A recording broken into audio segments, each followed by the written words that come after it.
अंग्रेजों की चलाई गई 250 साल पुरानी व्यवस्था आज भी चलते रहे, यही स्थिरता। स्थिरता का माने यह नहीं होता। हमको गंभीरता से सोचना चाहिए कि ये पार्टियां 50 साल से हमको बेवकूफ बना रही हैं और बेवकूफ बना बना के आपसे वोट ले जा रही हैं। अब तो इसमें परिवर्तन की बातें सोचिए। और परिवर्तन कैसे होता? परिवर्तन करने के लिए एक छोटा सा काम करना पड़ता है। जिन चीजों का आप परिवर्तन कराना चाहते हैं उन चीजों पर समाज में बहस करना शुरू कर दीजिए। हमारे देश में पता है क्या कहते हैं? भारतीय संस्कृति और परंपरा में यह कहा जाता है कि शब्द ब्रह्म है, इसलिए उसको समझकर बोलिए। माने क्या है? शब्द में बहुत शक्ति। तो अगर शब्द में शक्ति है और शब्द की शक्ति कितनी जबरदस्त होती है, इस देश में आपको दो ही उदाहरण में दूं कि भगवान कृष्ण अर्जुन को उपदेश दे रहे गीता का। क्यों? क्योंकि गीता शुरू होने के पहले अर्जुन युद्ध लड़ने के लिए तैयार नहीं है, कायर है, कमजोर है, नपुंसक है और कह रहा है कि इन कौरवों को क्यों मारूं और कैसे मारूं, ये तो मेरे अपने भाई बांधव हैं। कृष्ण उसको समझा रहे हैं कि ये तुम्हारे भाई बांधव नहीं है, ये अधर्मी है, इन्होंने नाश किया है धर्म का, इसलिए इनको मारना तुम्हारा धर्म है। लेकिन अर्जुन हिम्मत नहीं कर रहा है, बाण नहीं चल रहा है उस पर। तो कृष्ण ने सुनाई है उसको गीता। गीता माने कुछ शब्द हैं जिनसे मिलकर बने हैं श्लोक। तो शब्दों का भंडार कृष्ण ने खोला है और उन शब्दों को सुन सुनकर अर्जुन इतना शक्तिशाली हुआ है कि फिर उसने बाण चलाए। माने शब्द से आदमी बदल जाता है।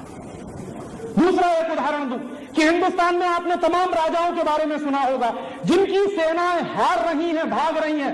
राजाओं ने ललकारना शुरू कर दिया, भागती हुई सेनाएं रुक गई हैं और फिर जीता है युद्ध। ऐसे एक नहीं सैकड़ों उदाहरण है हिंदुस्तान में। तो शब्द हैं जिनको आप इस्तेमाल करना अगर सीख जाएं तो हिंदुस्तान में बड़े बड़े परिवर्तन हो जाते हैं। और सिर्फ हिंदुस्तान ही नहीं, दुनिया में बड़े बड़े परिवर्तन हो जाते हैं। फ्रांस में क्रांति हुई थी। फ्रांस की क्रांति हुई थी 3 शब्दों के आधार पर, इक्वालिटी, फ्रेटर्निटी। ये जो इक्वालिटी और फ्रेटर्निटी क्या है, ये 2 शब्द हैं। इन्हीं दोनों शब्दों ने पूरे फ्रांस की व्यवस्था को बदल दिया था। दुनिया में किसी भी देश में आप जाइए, इतिहास उठाकर पढ़िए, हर उस देश की व्यवस्था बदल जाती है जिस देश में लोग शब्दों का इस्तेमाल करना सीख जाते हैं। तो आप इस देश की व्यवस्थाओं को अगर बदलने के लिए तैयार हैं, पर आपको लगता है कि जो कुछ चल रहा है वो सत्यानाशी है, अत्याचारी है, हम इसको अब बर्दाश्त नहीं करेंगे, तो आप इसको कहना शुरू करिए। कहने में बहुत शक्ति होती है। और आप ये कहने की शक्ति के उदाहरण देखिए। मान लीजिए आपके घर में आग लगी और आग लगी है तो आप चिल्लाते हैं, घर के बाहर खड़े हो जाते हैं, मोहल्ले में खड़े होकर चिल्लाते हैं, मेरे घर में आग लगी है, आग लगी, आग लगी। पूरा मोहल्ला इकट्ठा हो जाता है और पूरा मोहल्ला जब इकट्ठा हो जाता है तो हर व्यक्ति अपनी पूरी ताकत लगा के उस आग को बुझाने की कोशिश करता है। किसी के पास बाल्टी होती है, बाल्टी से पानी डालता, किसी के पास लोटा होता है, वो लोटे से पानी डालता, किसी के पास कुछ नहीं होता तो पूरे गांव में घूम घूम कर चिल्लाता है कि आग लगी है, आग लगी, आग लगी है। आज हमारे देश में वही अंग्रेजियत की आग लगी है। हमको ये चिल्लाना शुरू करना पड़ेगा। कम से कम इसको चिल्लाना शुरू करिए और इसके चिल्लाने में बहुत शक्ति निकलेगी।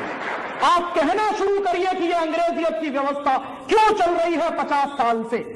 एक साधारण सा वाक्य बोलना शुरू कर दीजिए अपने जीवन में। हर एक दूसरे से पूछिए कि 50 साल से अंग्रेजों की व्यवस्था क्यों चल रही है, 250 साल पुराने कानून क्यों चल रहे हैं, वही कानून क्यों चल रहे हैं जो अंग्रेजों ने बनाए थे। ये बातें जब घूमने लगेंगी पूरे भारतीय परिवेश में तो इन बातों में से शक्ति पैदा होगी और वही शक्ति व्यवस्था परिवर्तन के काम में आएगी। माँ जैसी मातृ